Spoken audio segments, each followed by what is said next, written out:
Mehran Ebrahimi est directeur de l'Observatoire international de l'aéronautique et de l'aviation civile de l'École des sciences de la gestion de l'UQAM. On le joint à Irvine, en Californie.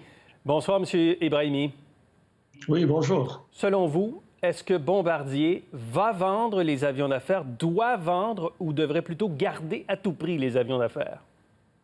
Je pense que Bombardier, si j'étais à la place des dirigeants de Bombardier, j'irais sur tous les fronts et de voir en me départissant de quelle division et quel montant d'argent je vais aller chercher. Et probablement, à l'heure actuelle, regardant un petit peu l'état de la santé et la rentabilité de la division de l'aviation d'affaires, c'est là où Bombardier a plus de marge de manœuvre pour négocier et d'aller chercher un meilleur prix. Et donc, parce qu'ils ont un portefeuille d'appareils très intéressant dans la fine pointe de la technologie avec Global 5000, mais aussi avec les Challenger. Et donc, une rentabilité, une entreprise qui a été restructurée récemment, très lean, donc je dirais très attrayant pour les vendeurs. Donc, Ouais.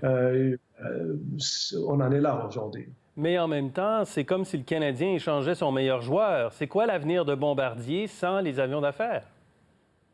Alors, je pense que l'avenir de Bombardier sans l'aviation d'affaires, ce sera probablement, et je ne sais pas dans quelle mesure et dans quel état dans le ferroviaire, connaissant les déboires, même si aujourd'hui le carnet de commandes en ferroviaire est quand même assez garni, il y a 30 milliards de dollars dans le ferroviaire, mais Bombardier, symboliquement, pour nous, au Québec, au Canada, c'est associé à l'aviation et puis tous ces exploits donc, dans l'aviation. Donc, je vois un avenir, je dirais, sombre d'une certaine manière si l'aviation ne fait plus partie du portefeuille des activités de Bombardier.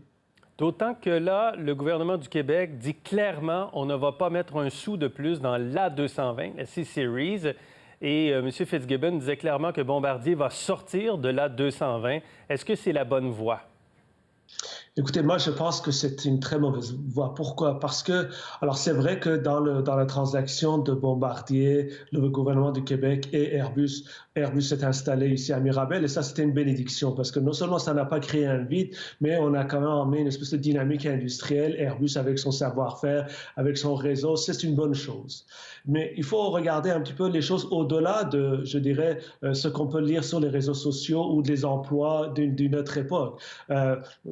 Nous sommes, il faut qu'on voit à long terme. Donc, on a un savoir-faire, une expertise. Au-delà des emplois des opérateurs et techniciens, il faut penser à toute cette expertise qui a abouti à un avion extraordinaire qui est C-Series ou Global 7500.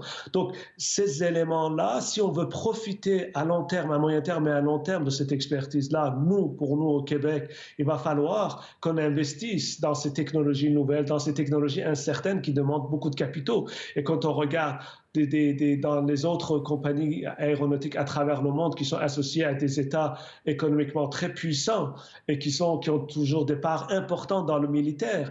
Nous, on n'a rien de tout ça. Donc, si on veut avoir un secteur aéronautique, si on veut continuer à profiter de ces 12 ou 13 milliards de dollars que l'aéronautique nous rapporte chaque année, il va falloir qu'on investisse dans l'avenir. Et pour investir dans l'avenir, il faut être patient. Et je pense que le projet de Airbus, gouvernement du Québec et Bombardier, c'est un exemple qui fait en sorte qu'avec les déboires de 737, A220 peut encore être plus donc en vue et donc il va falloir investir pour essayer de récolter les fruits d'avenir. Et il faut être patient.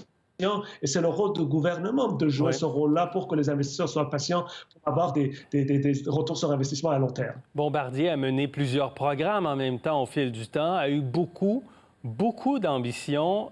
Quelle a été l'erreur de Bombardier pour en arriver où on est aujourd'hui? Alors, bon, c'est facile après coup de parler d'erreur, mais je pense que vous avez tout à fait raison, Sophie, de dire que d'aller sur 3 fronts, Learjet 85, après 2 milliards de dollars de dépenses, on a laissé. Donc, avec C-Series en même temps et Global 7000, on est allé dans des dépenses colossales. Et donc, ces dépenses-là ont fragilisé la situation financière de Bombardier. Et donc, il fallait peut-être à un moment donné d'aller plus prudemment, de consolider d'avant, d'aller sur un seul avion. Et c'est probablement ça qu'on n'a pas fait et qui est à l'origine de cette fragilisation financière. Peut-être aussi, si on ne l'avait pas fait et qu'aujourd'hui nos produits étaient en fin de vie et qu'ils ne se vendaient pas, on aurait peut-être reproché aujourd'hui à Bombardier en disant vous n'avez pas assez investi dans l'innovation et voilà le résultat. Donc, c'est ça qui est la particularité du secteur aéronautique, c'est-à-dire que ça nécessite énormément de capitaux, ça nécessite énormément de technologies incertaines qui ne donnent pas les résultats au moment qu'on veut.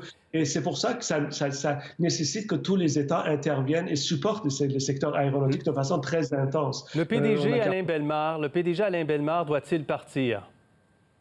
Écoutez, je pense que,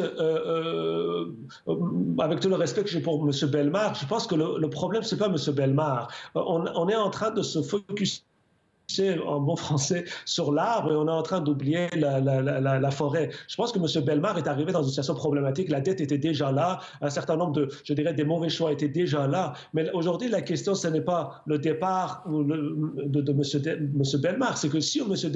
Bellemare part demain, les problèmes demeurent. Et même si M. Bellemare n'était pas arrivé à la tête de Bombardier, les problèmes étaient déjà là. Il faut qu'on pense à une stratégie nationale pour voir qu'est-ce qu'on veut finalement avec l'aéronautique. Et c'est à travers ça qu'il va falloir placer, un peu comme regardez les dirigeants de l'Espagne et la France et l'Allemagne font à chaque fois qu'on veut nommer un président à la tête d'Airbus. La question, au-delà de ce politique-là, au-delà des individus, c'est d'assurer l'intérêt général qui est dans un renforcement du secteur aéronautique par le biais de Airbus. Nous aussi, on doit arriver à cette espèce de maturité, sagesse politique et économique en disant c'est pas Bellemare qui est le problème, c'est comment nous on veut avoir une place dans l'aéronautique de demain. Monsieur Ibrahimi, très intéressant, passionnante analyse. Merci. C'est toujours un plaisir, M. Villon. Bonne journée. Au revoir. Bonne soirée.